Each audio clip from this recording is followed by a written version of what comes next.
as I think Mike said, we perceive the going forward course here to be very technical and very implementation.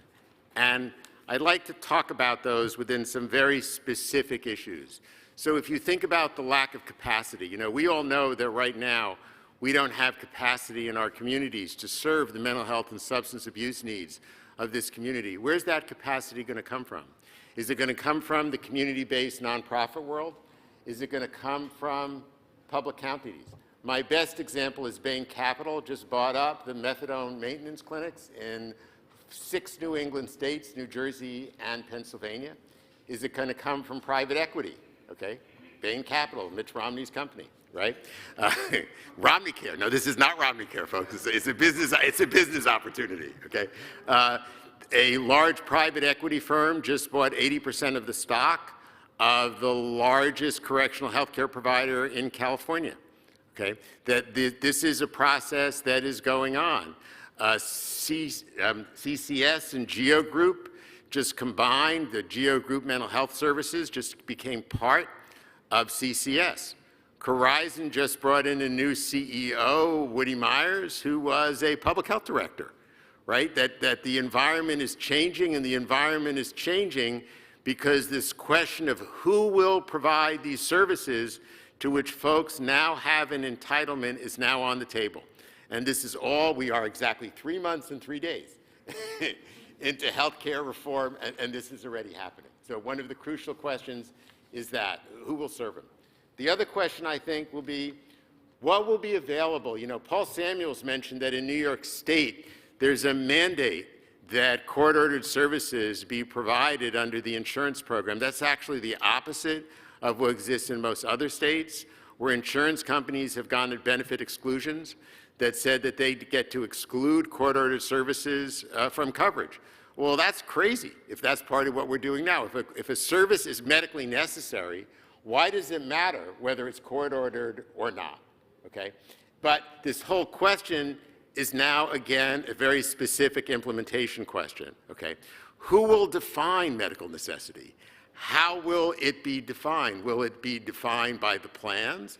Will it be defined by states? How will this whole issue of what will be available be there? The IMD exception, which was articulately referred to by Elena, probably the biggest need for justice-involved individuals is going to involve residential recovery at some point.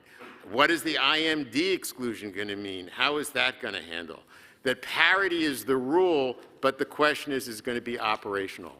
I think the other thing we don't know is what this will cost. Paul mentioned the work that's been going on in New York State. There was some analysis done. This is not justice involved. These are just folks with mental health and substance abuse needs where they've gone back and they've looked at claims data on what those individuals are spending in claims, and we're talking about $1,800 per member per month is what some of those severe folks are costing in claims. So are we willing as a society to make such a large investment in stabilizing the health, safety, and social systems that we rely on? I would take it even further and see we don't even know if we are prepared to understand the price we are going to pay for decades of neglecting this population, that in keeping this population hidden, we are going to pay a price into the future that we do not know what that is. So as we can see, these are not small, or insignificant issues that remain before us as we figure out how to go beyond the 3 months and 3 days into an implementation of a vision we articulated in this very room over 3.5 years ago. For us at Cochs, our goal has been to articulate a new policy frame by addressing the needs of jail-involved individuals within the mainstream health system. Can I say those words again? Within the mainstream health system, so that correctional medicine, correctional health as we've known it, becomes part and parcel of the mainstream health system. In doing that, the disenfranchised, at least in some fashion, become enfranchised. This goes back to the question that I answered to Matt earlier this morning. when he said, well, what does it mean, this issue of Medicaid paying for hospitalization? And what I said is it means I bring quality assurance, utilization review, and prior approval. Those are tools of enfranchisement. Those are tools that we use within our healthcare system to make sure that everyone is treated equally and that human rights and equal rights are values that we all share. Making all of this happen will require commitment and hard work, not only by all of you in this room, but by many others who are not in this room. In the 3.5 years, we have made tremendous progress. And we at Cochs are incredibly proud, and I want to shout out again to Nan, to my staff in the back, Ben Butler, Mike, Dr. Keith Barton, David Horowitz, Matt Bekele, Julia Kaiser, Dan Mistak, for all of us for making this possible. The silos that had kept us apart and we have in some micro fashion in this room and bringing you all together, we have crossed those silos and brought them together. And we've done a tremendous job of recognizing the opportunity the Affordable Care Act has given us. Health reform is upon us.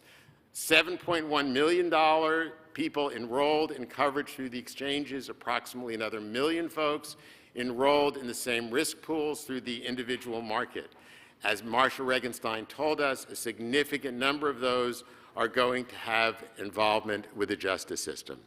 A new phase of this work is upon us to ensure that healthcare policy and planning, that efforts in state and local jurisdictions, that public safety and correction systems naturally consider each other as their partners, and that we follow through on this vision we have created. And thanks to the good work of the panelists on the stage, the authors, and you and the audience today, this work can still evolve. Philanthropy seeded this market. You've all heard us thank philanthropy several times.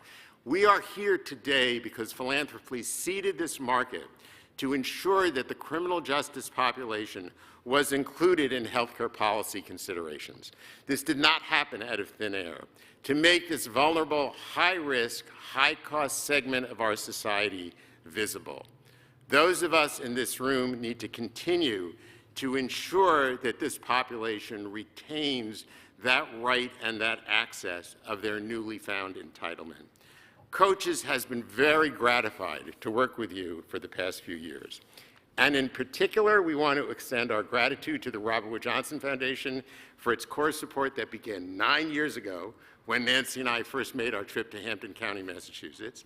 We wouldn't be here, and I don't think this issue would have progressed without the support of the foundation, and especially Nancy's support, Cochs' board support, Cochs' advisory committee support, our staff support, and most of all, from you.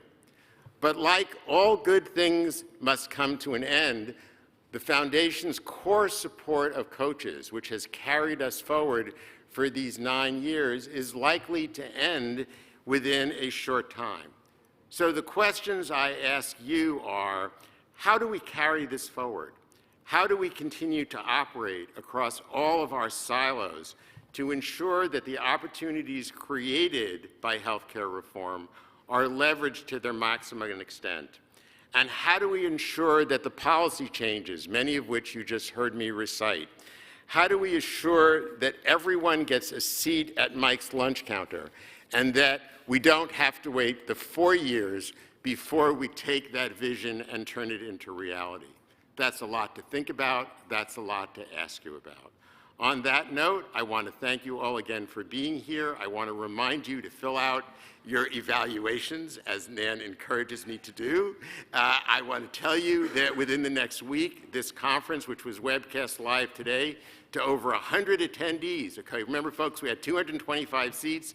We had 281 of you registered for this meeting, and we had another 100 folks watching on the webcast because this is such a topic.